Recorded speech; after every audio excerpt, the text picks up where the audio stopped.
Yeah. Welcome to Inventing Daily. Today we have Edith Tolchin. Edith and I met a long time ago in Boca at an inventors meeting.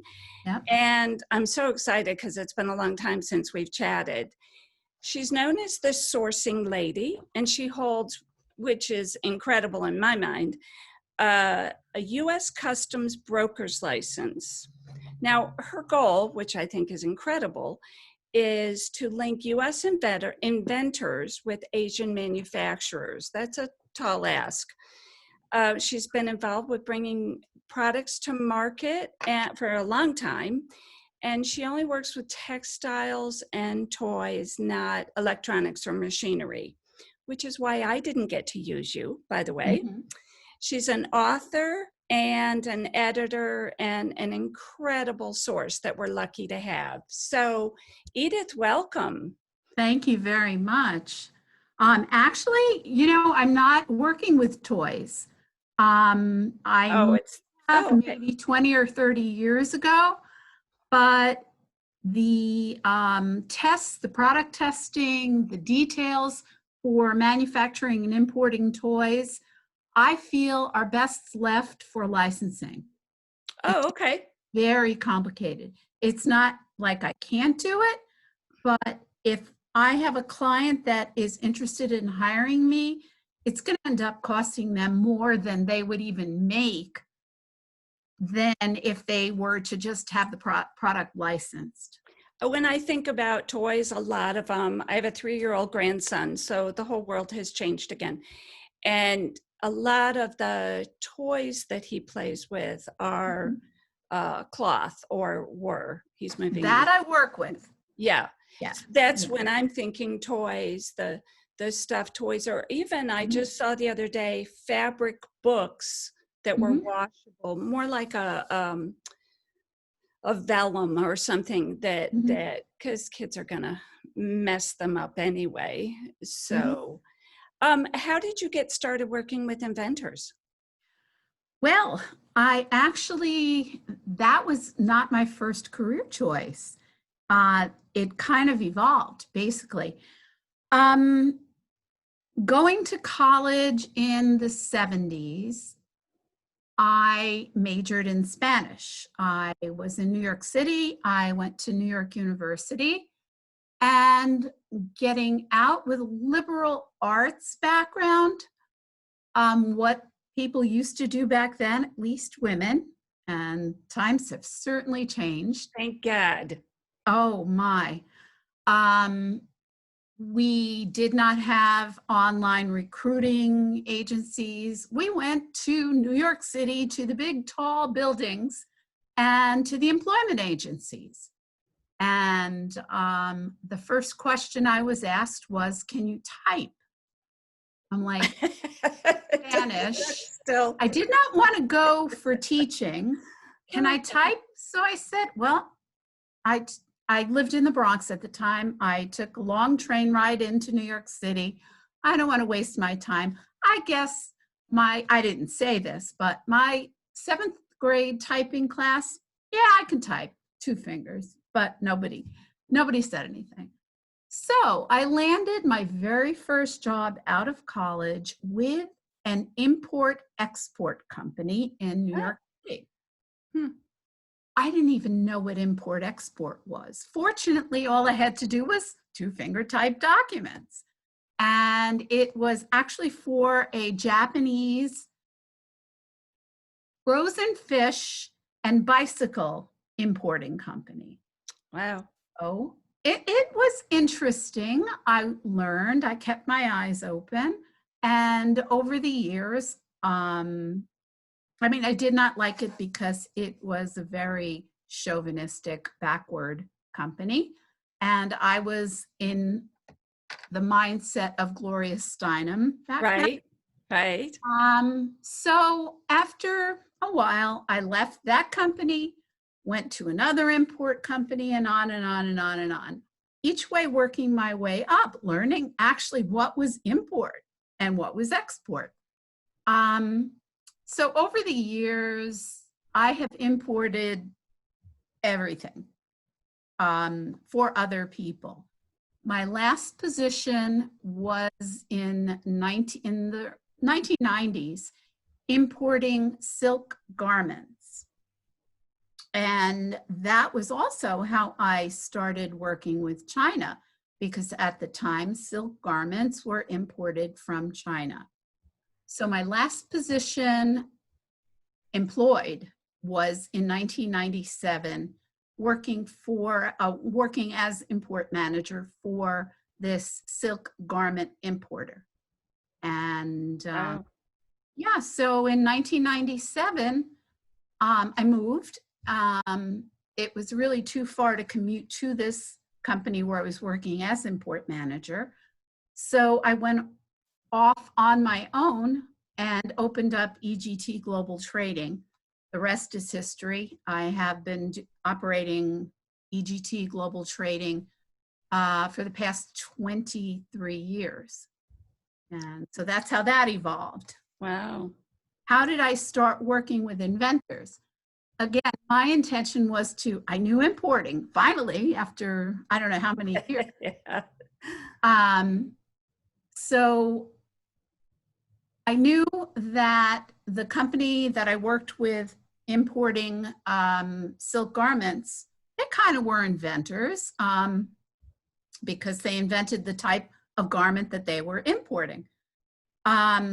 So where I was living at the time, which was in Westchester, actually it was in upstate New York, I started advertising, hey, is anybody looking to import products? And it was such a backward town that nobody even knew what importing was. But this lovely, wonderful seniors, actually it was very close to the site of the original Woodstock 1969 event. Wow.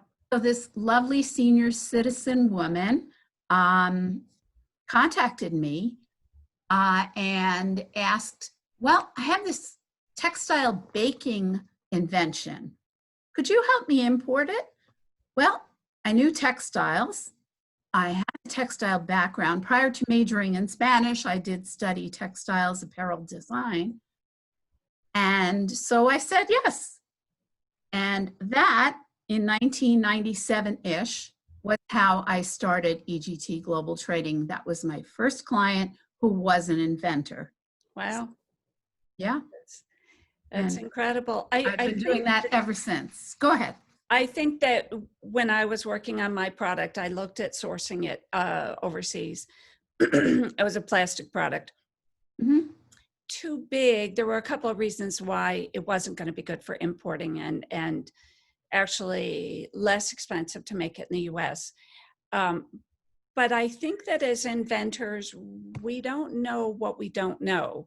When you first got into importing, you know, it's overwhelming. And I think as an inventor, and when I brought up the toys, the customs, the liability, the product testing, in my case, the molds to make or to manufacture it. I mean, it's a very steep learning curve. It is. And not knowing what we don't know, it takes a lot longer. So if you have somebody with your expertise who's already been down that road, boy, it sometimes seems like it costs more, but like I said, the learning curve and shortening the time to get the product to market is well worth paying for the help. I mean, because that degree or diploma in trying to learn importing is near impossible. Well, see, so that's why I say, basically, I'm teaching you. You're my client. I'm teaching you. You're paying my fee. But if you're a good student, you're going to know how to do it after your first shipment. Right. You know, but, you know, then there are clients that say, oh, my God, I know how to do it now, but I don't want to do it. Well, yeah. You know, can you do it again? And yeah, sure. Because no matter what my fee is, it's still going to be cheaper than making a mistake. And those mistakes are very costly. I mean, if you Yeah. do even a short run of a product, Mhm. of course, the cost is higher because you're doing a short run. Right. But if it's not right, it's You very lose it. expensive. And the first run is never right. I mean, let's face it.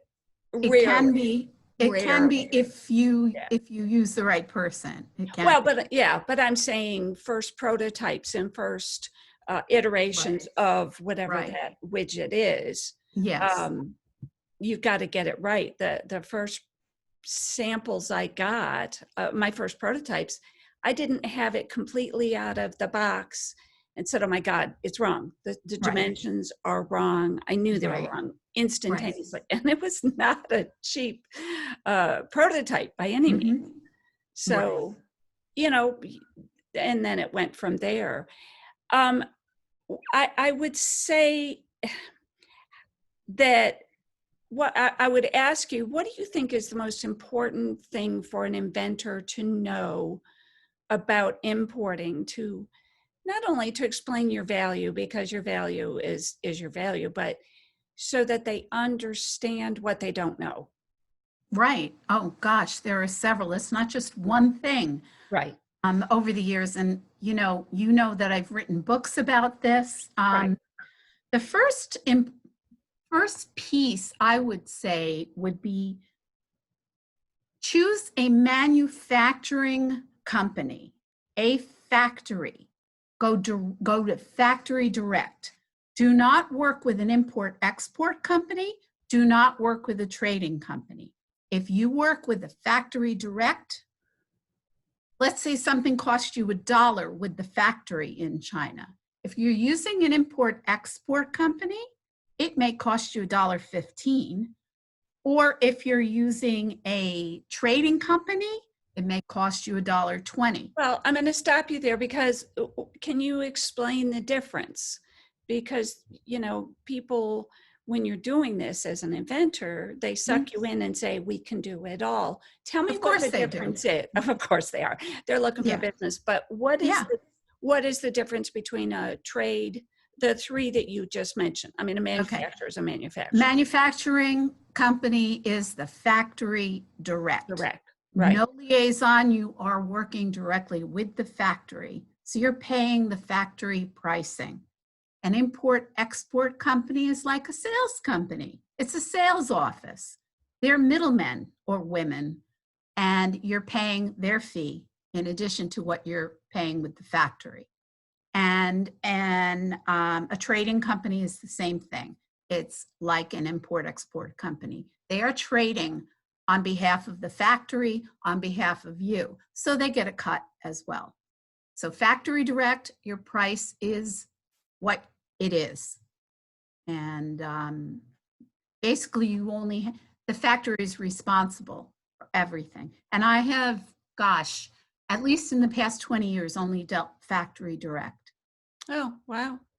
Yeah. And I understand the difference. I just wanted to clarify for anybody else that was listening. But so how did you find these factories? I have friends that have gone to China to meet with these people. I think they're flying blind.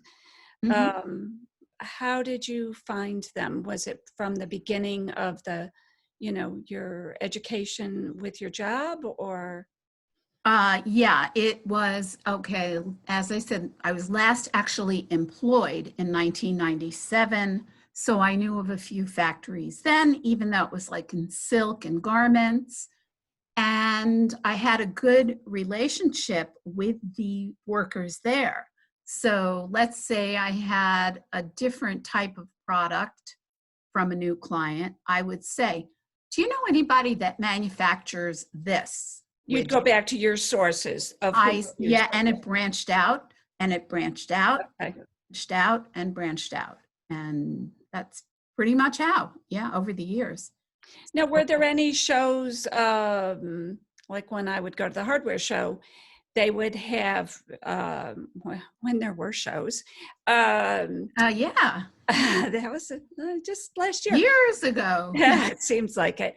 A section that was actually getting bigger and bigger for outside manufacturers, outside meaning outside the US. Mhm. Mhm. Um, did you go to those trade shows to source things or no? I went to trade shows to exhibit my services. Oh, okay. Yeah, I gave seminars. I gave seminars like what we're doing right now on how to import, how to take your invention, source it over in China and have it and not be taken advantage of. Right. I did not work with any of the sections of factories and exporters because I had already built up good network. Oh, that's great. Now, Yeah. how do you think, I mean, the world changed this year quite dramatically, but how do you think working with Asian countries has changed over the last, let's say, 5 or 10 years? And especially in the last, say, 2 years. Wow, that's political. So it's yeah. Well, but that's part of it. I mean, Okay. I would say starting in 2008, actually, things changed, especially within the type of products that I work with because of government controls, documentation, import documentation. I have a customs broker license. I do have to keep it up and I have to keep current with all the, oh my God, so many government regulations. Plus, I also work with testing labs, so I have to be aware of those regulations. So in 2008, we had something come about called the ISF, which is the Import Security Filing Document. That is basically you're working, let's say in China, and your factory is ready to ship.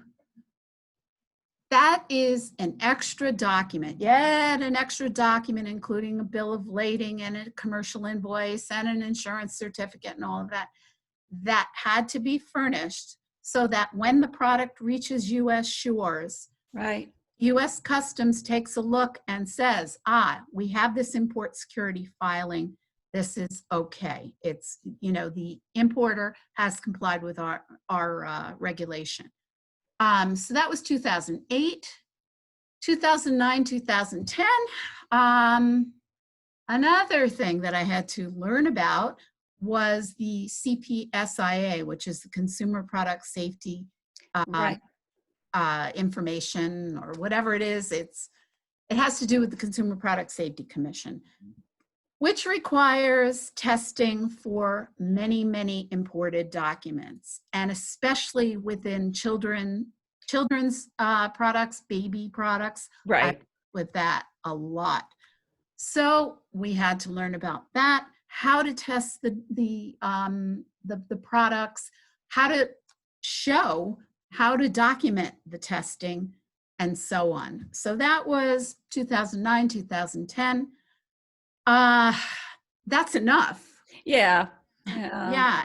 And then as of 2 or 3 years ago, I think it's 2 years ago now, I don't even remember, the government, not getting political, instituted yet another requirement of additional import duties.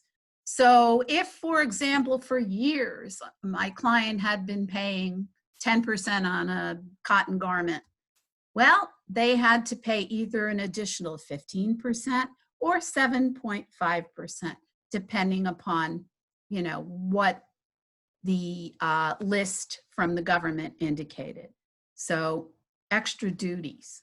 Now, did that prevent people from actually fulfilling their dreams, so to speak, from actually ordering?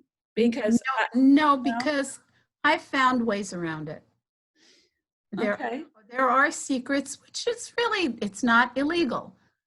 If your factory wants to keep you they'll work with you price-wise. Well, but that would require somebody like you that has that relationship, that ongoing relationship. That wouldn't Correct. happen if I went to Widgets R Us and Mhm, mhm. tried to negotiate that, because I'm a one-off. I'm only Right. going to be doing, maybe one product with them, maybe more, but Mhm. just to get started, the one. Correct. Correct. So, I mean, again, that means you have more value. Now, so you've gotten it made, you've gotten it produced you've gotten it manufactured. So now you have an order coming in. Mhm. Do you help the inventors set up the receiving from, at the dock? Because when I was looking at it, I had some people that I met, and it was going to dock in California, and who receives it, who does the warehousing, who does all of that, they would have handled all that for me. Okay. That's not anything I would know. Is Well, that it depends on something? your shipping terms, actually. Is it CIF, what port, CIF, cost insurance, freight? Is it FOB China, freight on board China? So you have to understand the shipping terms. Who's paying the freight? Who's clearing the shipment for you? You said your shipment came to California, for It example. would have, if I Okay, had manufactured it, and that was just one part of the puzzle that I And was you trying to figure out. should have known if it was to be going to the East Coast, you should have had it just CIF East Coast, which means cost, insurance, and freight to the East Coast. So if it was CIF California, oops, you need to hire a customs broker to import the product on your behalf, pay for the freight to get to the East Coast, and so on and so forth. Right. I mean, I was doing all of that in 2005 and 6 and 7, and it was plastic, so it was a petroleum-based product. So the costs were a little bit crazy, but I bring that up because it was totally overwhelming for me. I had some great people guiding me through, but I at the end of the day, it didn't pay for me to have it made overseas, and I found a U.S. manufacturer. But until you start asking those questions, and everybody said, it's cheaper overseas, go ahead and have it made. When you factor in all of those moving pieces, maybe it's not. And maybe there's right. It more depends to the on story. the product, which is why I'm in textiles. Textiles, no question about it, cheaper. Textiles, baby products, it's cheaper. So I agree. But you also have to know what you're doing, how to get yeah, I mean, okay, fine. You may have a wonderful factory, but you also need to know the regulations. You need to know about final shipment inspections. You need to know about safety testing, documentation for customs. There's just so much to know. But at least in the type of commodities I work with, it is cheaper. Yeah, it's one of the reasons I wanted to have this chat was because I think that inventors don't know until they get involved. And I've talked to several that have given up because they didn't have the right people like you that could walk them through and help them with the challenges. And they've just said, forget it, I'm not doing it. When you meet with an inventor, do you have a checklist of things that they should be aware of, or how you deal with them? I mean, how do you work like that? If I said, I have a product, I'm that person on the, that I want to create. Well, because I'm semi-retired, I am now maybe 50% still working with inventors, 50% writing and editing. That has become, over the past 5 or 7 years, my love. I've written a few books. I've gotten published, and I also enjoy editing. So that takes up a lot of my time. So I'm a little bit more selective on the products I do work with. They must be textile. They preferably baby products. A textile baby product is great. How do they work with me? They should go to my website, egtglobaltrading.com. I do have a few different websites for the different types of work that I do. But EGT Global Trading, send me a message, tell me about your product. I do understand confidentiality. I have an NDA if you need it, if you want it. And at that point, I can give you information about fees, what's involved, what you need to do, and what the voyage might look like. And it's a long distance voyage. Quite so, quite so. It's quite involved. And, you know, inventing is, coming up with the idea is just the easiest part, no question. And then the rest of the story. What to do with it once you've invented it. Right. With me, I help a lot of inventors and just help them with the first, here's what you do first, here's, you know, and the steps of doing it and evaluating whether you really want to take the time to move forward and explore the options. Now, you had mentioned in the beginning that certain things are better left licensed. Do you deal with that, and do you have relationships with licensing companies? Because, I mean, that you can refer people to. Nope, Shark Tank. Let's get your product manufactured, imported, go through all the channels, start selling it, because everyone knows Shark Tank looks at money, looks at... proven track record. Yeah. The only thing I recommend that I know is Shark Tank, but there are so many licensing companies, you know, for specific products. That should not be difficult to find. Well, it's more difficult than you would imagine, but again, that's another learning curve. Yeah, so. But I don't work with them. Okay. I do recommend Inventors Digest. I write for them. I have a column with Inventors Digest. It's called Inventor Spotlight. Maybe 50% of the people that I interview have been licensed, and you know, it just evolves. There are some people that I might recommend. It depends on the product. Right. Yeah, but I, as a rule, don't really work with licensing. Okay. What is the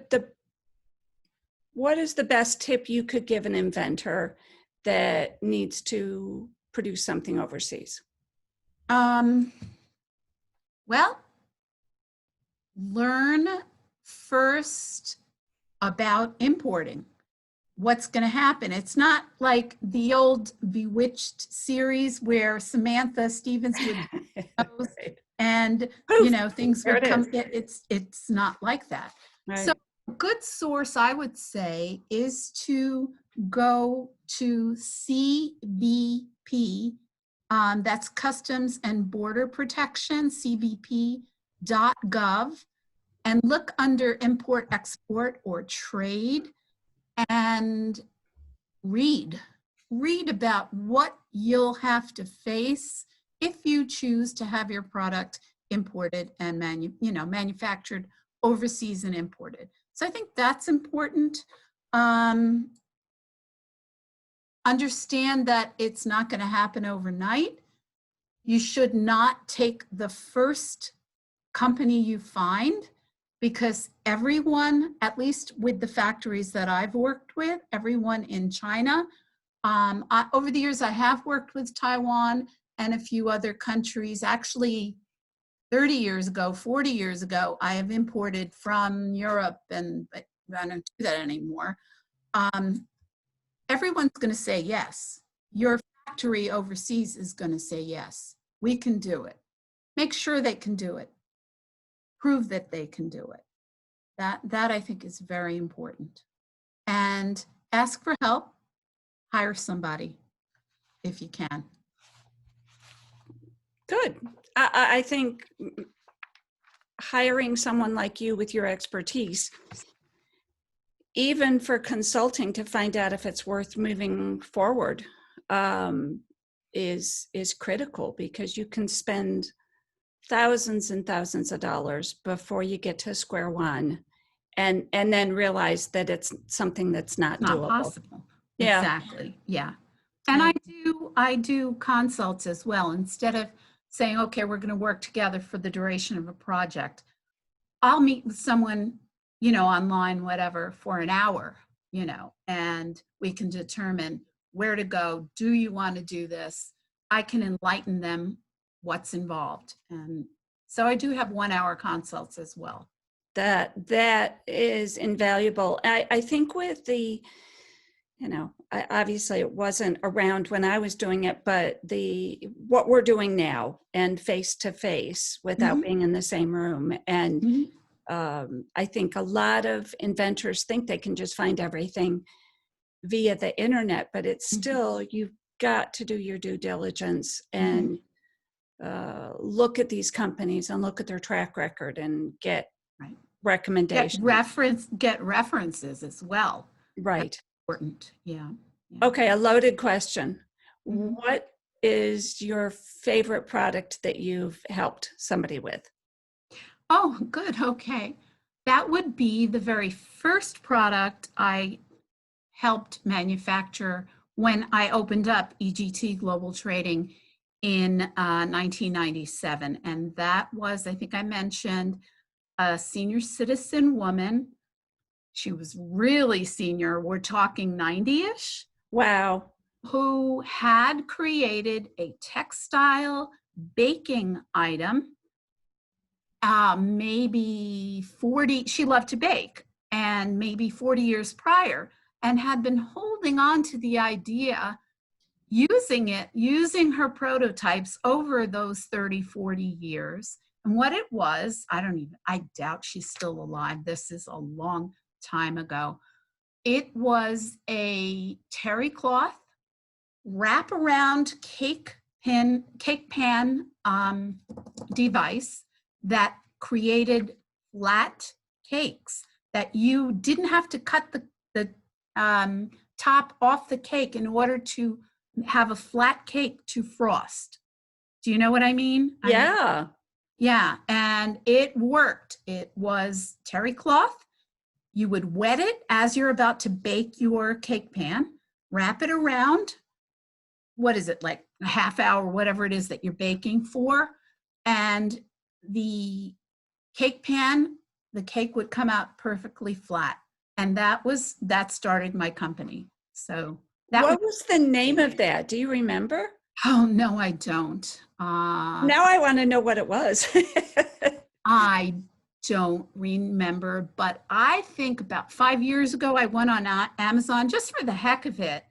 And they did have it. They had knockoffs, because I didn't know a lot about patents back then. I personally do not. I always counsel my clients to look into patenting, but that's not to say if they come to me and say, I don't care, I'll make it for them.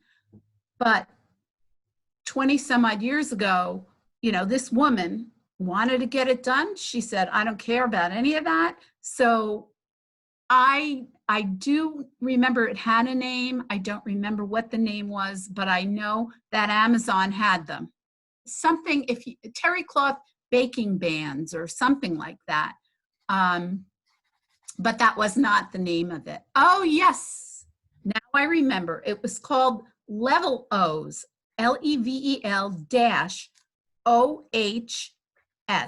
as if to say level O's kind of thing. Wow. Well, now I have to look it up. That would be fun. Yeah. It might. I don't know if she ever got it patented, but that was it. And that got me started. And I've had so many interesting products over the years. But now, again, right now, being semi-retired, I do pick and choose. I am enjoying doing book reviews of celebrity memoirs. I'm enjoying writing. I'm enjoying interviewing.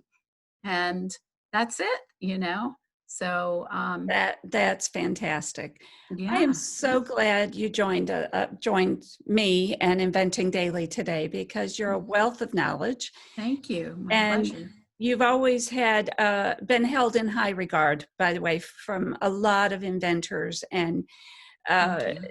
because of your knowledge and your willingness to share it. So thank you so much for this. I will put in the links. Your website is EGT Trading. Tell me. No, EGTglobaltrading.com. Okay, I'll put that in the remarks. Actually, I can email them to you, you know, after we're finished, because there are I have about 3 or 4 different websites. Oh, I saw. I saw. Yeah, because it helps that my husband is my webmaster. Oh, That's good. for a living. So, you know, I create websites as I need them. So I'll send them to you. That'd be great. Okay. Well, thank you, all of you inventors, for following us. As always, if you have a product to pitch or you would like more information, email me at carolyn@inventingdaily.com. And you can see this episode on youtube.com/inventingdaily. It'll be up in a day or so, and it'll go on inventingdaily.com. And the podcast will go on anchor.fm/inventingdaily. And I'll put all the links in there for Edie as well as for Inventing Daily. Edie, thank you. Be well. You too. Stay well. Thank you. Everyone. Yes. Thank you so much. Take care. All right. Bye-bye.